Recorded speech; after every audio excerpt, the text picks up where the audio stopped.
Word Balloon is brought to you by the League of Word Balloon Listeners.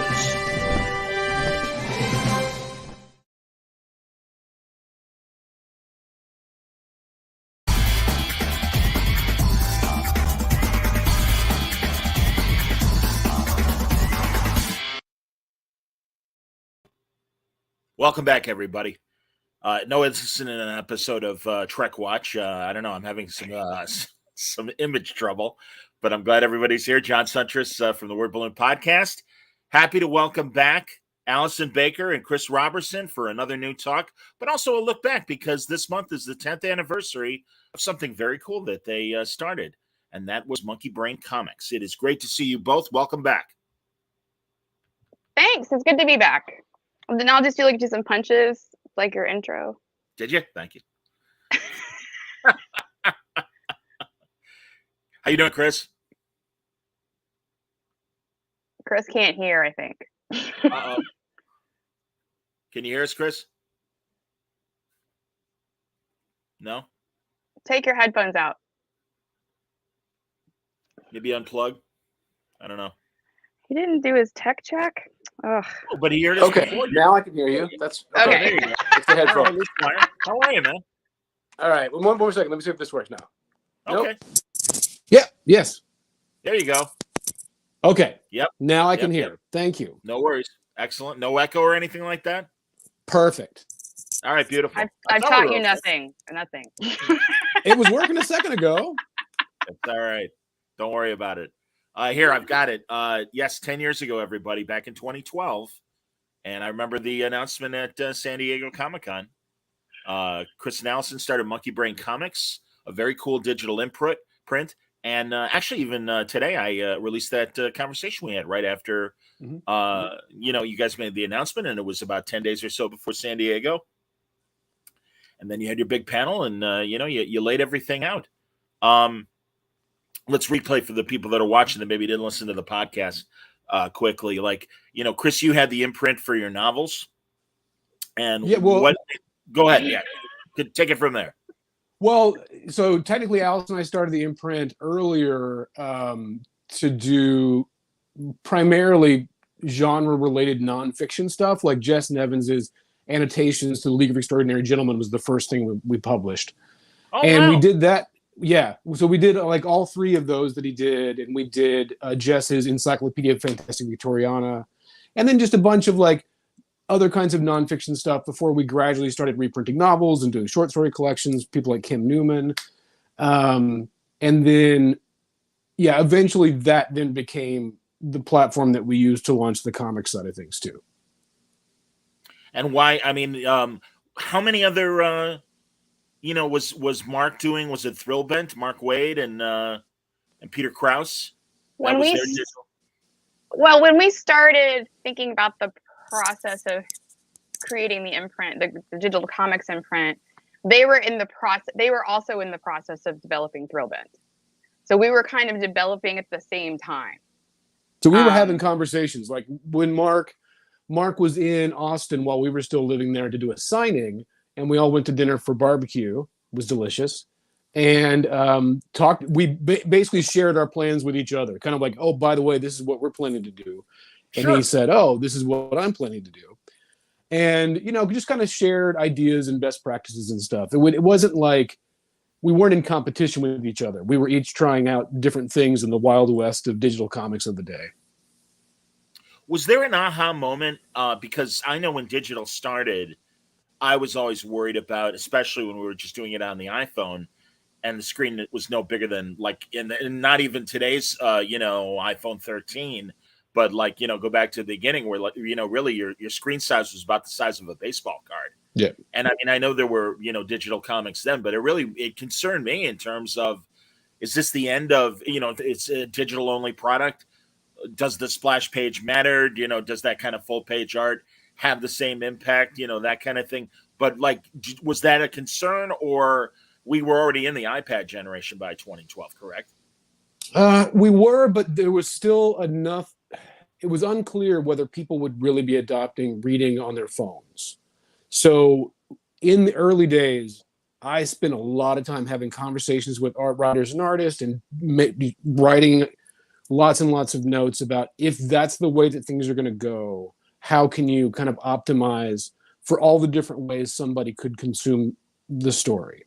Yeah. And so when Dennis Culver and I were working on Edison Rex, we developed in the script stage, we developed this vocabulary for how we could make it all the panels modular. So it's arranged as a page, but then it also is designed to really work panel to panel if you're just swiping through on your phone. Sure. And then in those days, when we delivered the files to the late lamented Comixology, we would give a lot of instruction on how that guided view should work. Like if we had specific ideas on like how the guided view should move through this page. Then later that became a lot more opaque and just kind of behind the wall, and those people did it. But it was something that we spent a lot of time thinking about. And then ultimately that didn't catch on, but what did catch on was the kind of Scott McCloud model of the infinite scrolling canvas on webtoons and things like that. But by the time that kind of became the standard model, we'd already moved on to doing other things. Understood. So, was it exclusively through Comixology? You could get it other ways, couldn't you? The digital was exclusively through Comixology. Okay. And then the print went to many different publishers. So we had IDW, Dark Horse, Image, Shadowline Image, Jim Valentino. Yeah. Is that it? It feels like it. Okay. That all did print versions of books that we had originally published on through MonkeyBrain via Comixology. They ended up just about everywhere because was High Crimes at Oni? No, it was at Dark Horse. Dark Horse. Mm-hmm. Okay. And yeah, all right. So we mentioned Edison Rex. That was you and Dennis. And that was like kind of your guys' spin on a Superman Lex Luthor kind of relationship from again, Edison Rex being the Luthor. I mean, so, and we mentioned iCrimes. I'll let you guys go through the rundown and so. Oh no, I don't put it like that. There's no way. We ended up having over 50 books, John, in the end. Oh my God, really? Holy shit, Yeah. Allison, I really didn't remember that that way. Okay, I will talk about the ones that I remember well. You got Dead. We can name particular favorites, but I swear to you, there are people who had MonkeyBrain titles that don't remember they had MonkeyBrain titles, and there's no way I could do them all off the top of my head. I understand, and I'm so sorry if someone's watching and say, "Hey, what the hell?" Because really, I've experienced it myself. The sports station that I worked at for 10 years is having their 30th anniversary at the end of the month, and nobody's invited me. And it's like, that's fine. I'm cool with it. It's all right. Well, I just don't want to be the guy that rattles off 49 out of the 50 titles and forgets the last one. That makes me the asshole. Well, and I'll even say too, and I totally recommend people, and I said this on the previous podcast, to read Adam P. Nave's excellent blog from the weekend, where that's where I'm like, oh my God, it has been 10 years. And I'm like, yeah, wait a minute. I talked about this with Allison and Chris a lot. I'm like, I got stuff. And I'm like, well, let's 10 years later, let's talk. All right, Edison Rex, that's you and Dennis. I'm sorry, please, Allison, if you had something. Oh no, but I was going to say, as opposed to rattling off all the names of the titles, it seems more present to me that the whole point of the process, despite the delivery mechanism, was to expose people to different kinds of books by different creators. Yeah. And I feel like if we did nothing else, we were successful at that. Getting people getting a leg in or getting some experience, or I hate to use the word exposure, but that was something I am very proud of, because that was really like the model wasn't really built for us to like go buy a boat, so at all. What the hell? You failed then. No, I get it. And seriously, I mean, I experienced it years earlier in the late 90s, but it was kind of great. I think it was good timing in terms of technology, but also I do think truly in the last 20 plus years, comic tastes have opened up a lot. And you guys were with the titles that you had were offering a really cool variety. High Crimes was a fantastic, murder mystery that was happening on a mountaintop. Chris Sabellis and Ibrahim Mustafa. And I know Ibrahim and I have talked many times. That was my first awareness of both of them. Paul Tobin and Colleen Coover, the award-winning, Eisner Award-winning, and that's something for you guys to obviously feel good about. Bandette, which essentially was kind of a fun, inspired by kind of French storytelling sensibilities, a costumed woman kind of rogue, and part romance, part rogue fun and everything, masked rogue. Great book. I'll be talking to Paul and Colleen in a few days as well and see what they're doing. And, Bandette is a perfect example of what MonkeyBrain did, which was we offered the goal was, in addition to increasing the profile of the creators, was to give them a platform to do anything that they wanted to do. Like there was no real approval process. We went to creators who we were interested in, and this is at least in the initial waves. We went to creators that we knew and whose work we liked, and we said, if there's anything you want to do, we'll publish it. And as time went on, we started looking at submissions and things like that from people that we maybe didn't know already socially, or whose work we weren't familiar with.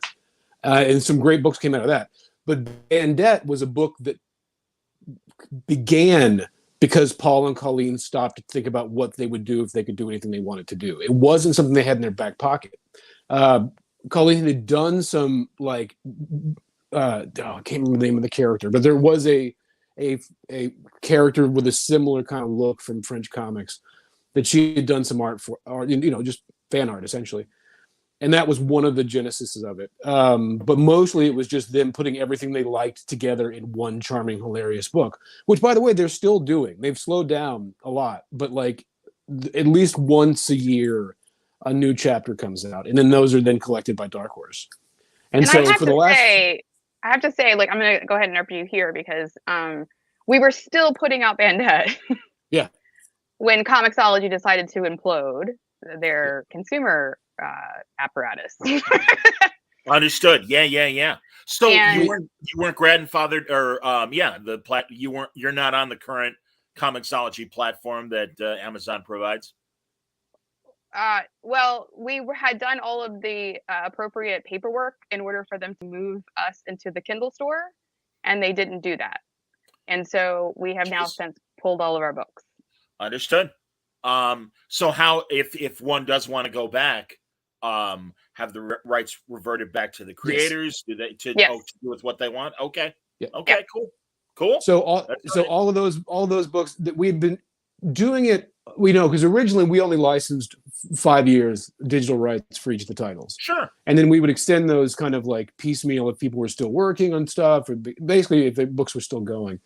So over the course of the last few years, we would gradually revert the rights back and pull things down. And so some people republished their things under their own imprints or went off things with them digitally. But as of a couple of months ago, everything that was left has gone back to the creators to do with what they will.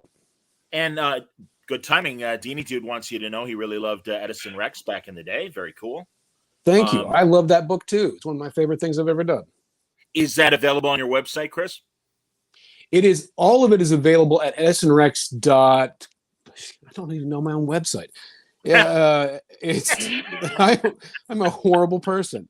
You learned nothing from me. Nothing. Oh my god. Oh my god.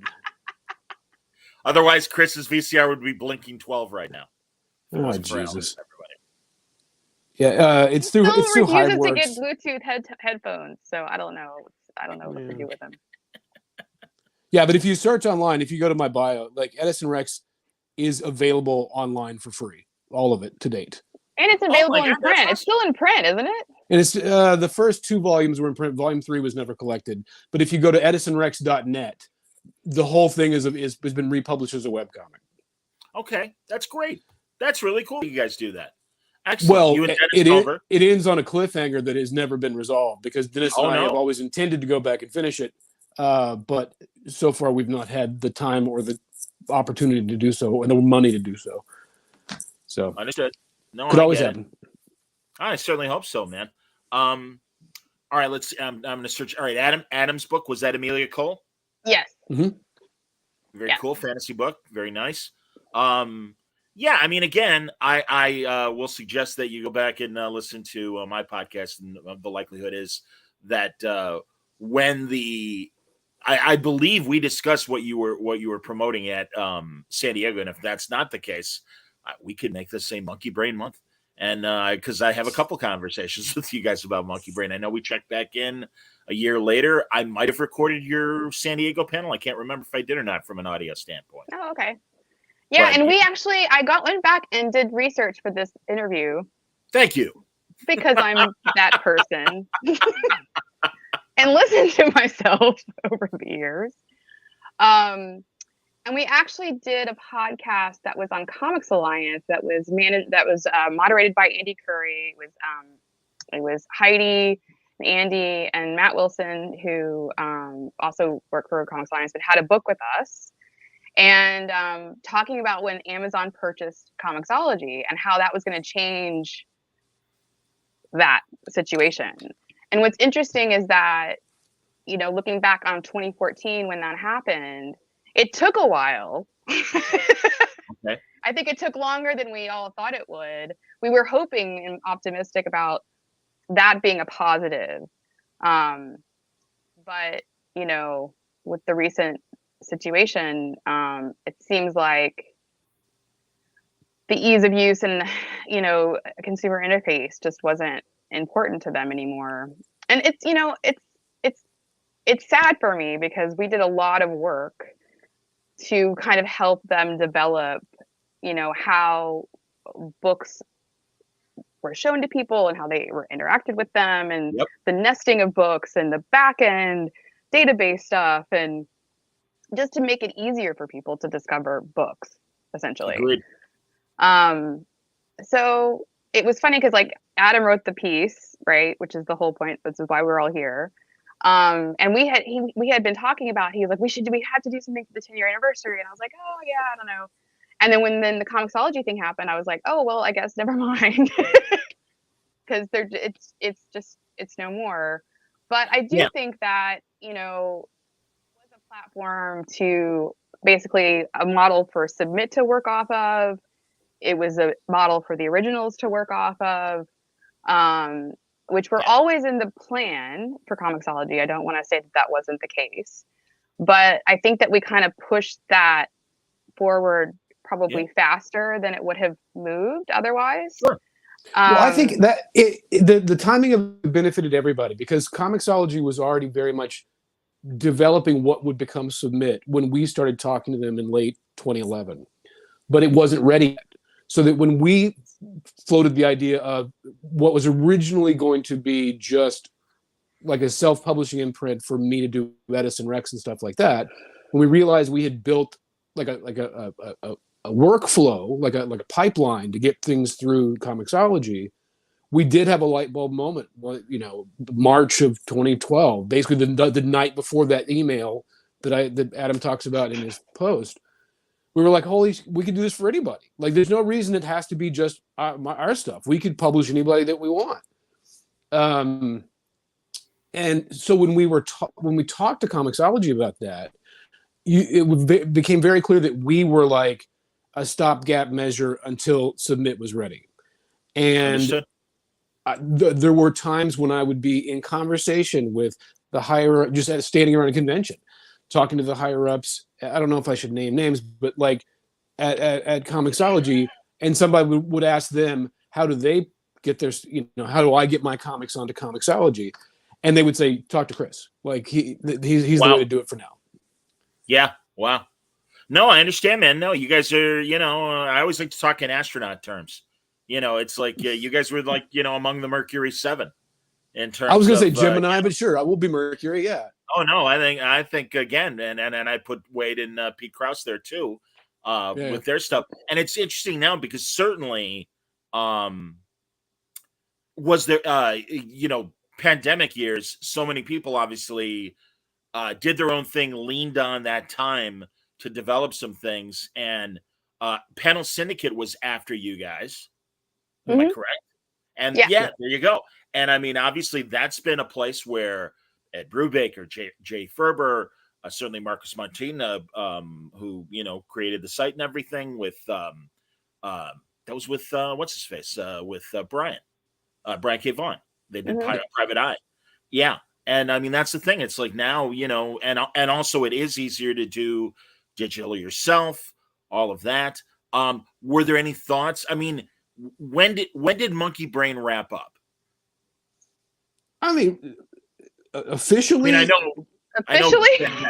Well, yeah. Well, I mean, and I understand too. But yeah, I was going to say Monkey Brain as a company still exists because it's just us.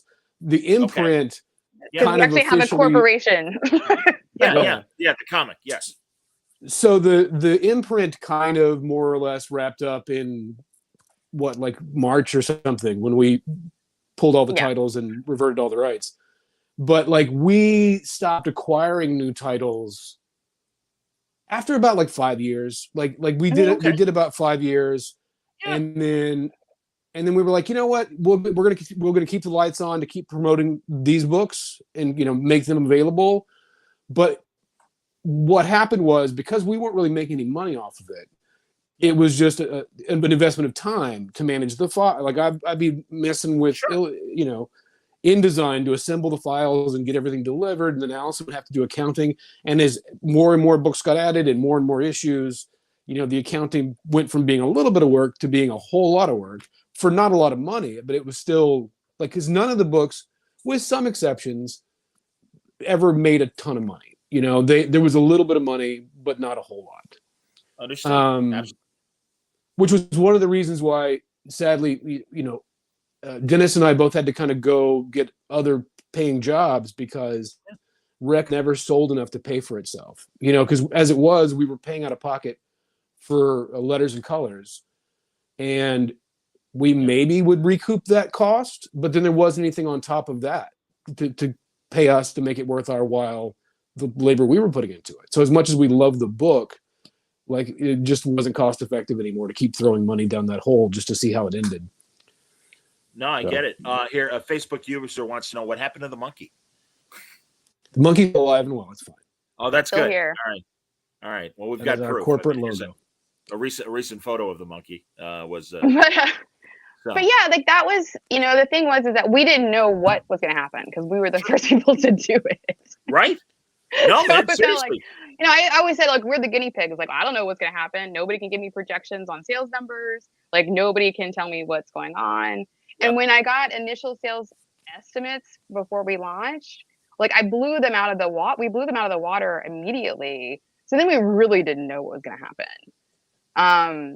So yeah, it was just kind of this interesting experiment that I think worked for some people, worked better for other people than it did for some other people. But it's kind of how it works in publishing anyway. So it's a tough, small margin business. It was impossible to predict, because we would have fantastic books that for whatever reason didn't catch on with people. Like there wasn't a single book that we did that I wasn't incredibly proud of, and like delighted to have in that lineup.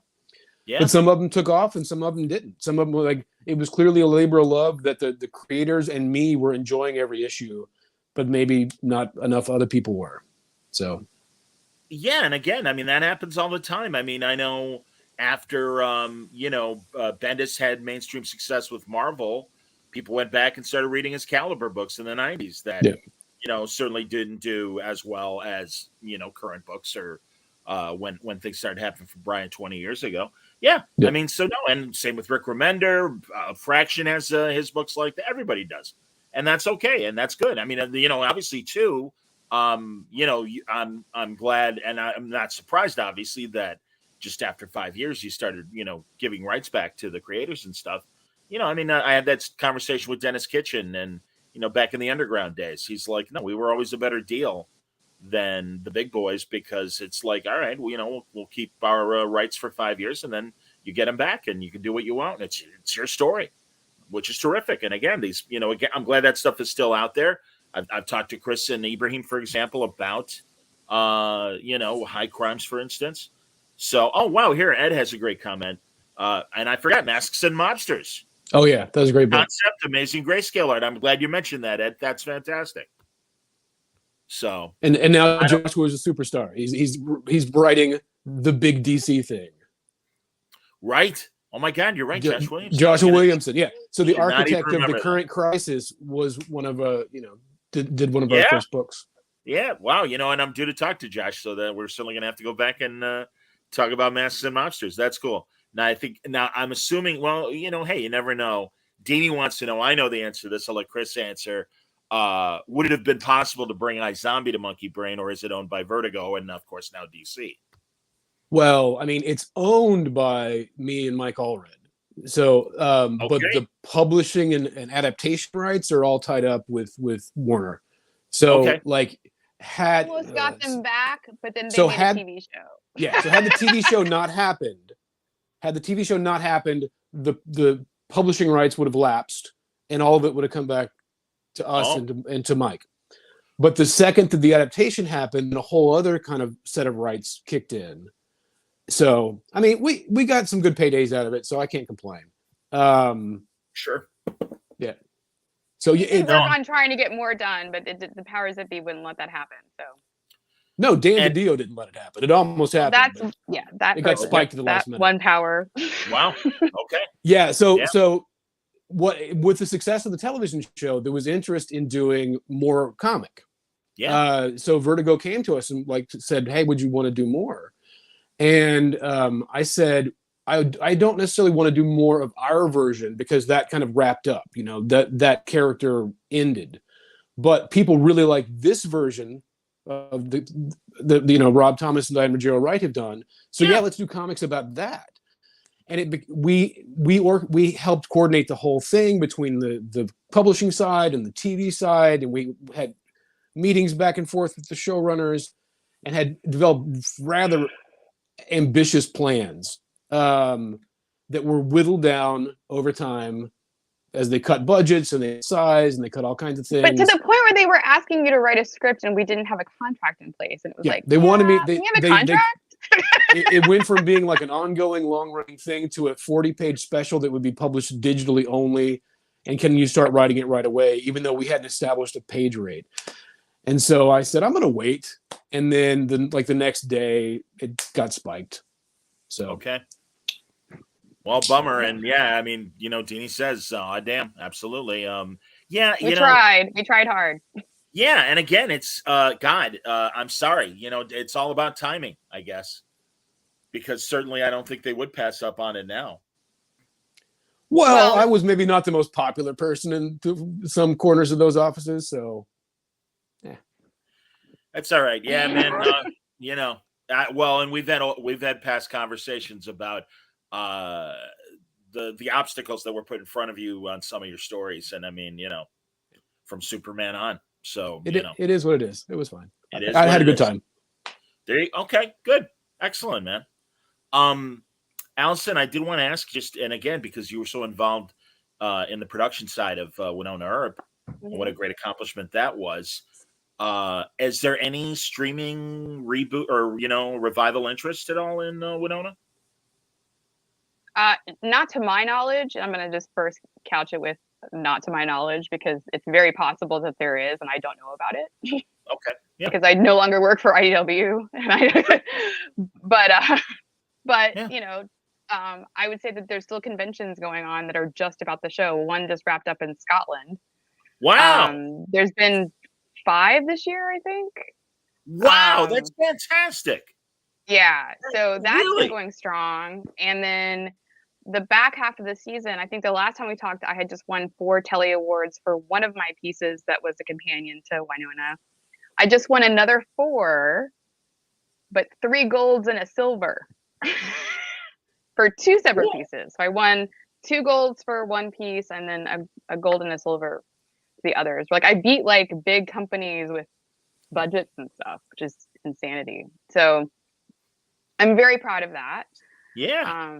Like I said, I was really proud of my work on that, which you can find on iTunes and Google Play. If you buy the seasons of Wynonna Earp. The supplemental stuff is available on those platforms. That's great. And you can, yes. And I mean, so who knows? I don't know. I honestly, and I mean, I've been thrilled for buddies like Joe Henderson with Lucifer and finding new life at Netflix, and giving them another 3 seasons as it did. And yeah, I mean, it's just, I can tell you it's not going to be at Netflix. But okay. it's a whole other long story. I was going to say, all right. But it, I really think, and this is just my honest personal opinion, so don't take this anyway, but this is my own personal opinion and thoughts. I think the most ideal, this is a Wynonna Earp person, yay. I think that the best option and the best possibility of something happening is for a feature to happen. That'd be amazing. Yeah. But again, I had nothing. So don't be like, Allison said. Yeah, don't. All right, Rich Johnson, if you're up this hour, it's speculative. So I understand. Geez, that's amazing. Yeah, no, I mean, it was a really wonderful experience. I would trade any of that for, I learned so much, and I really have a family of people that I miss a lot because most of them are all in Canada. Yeah.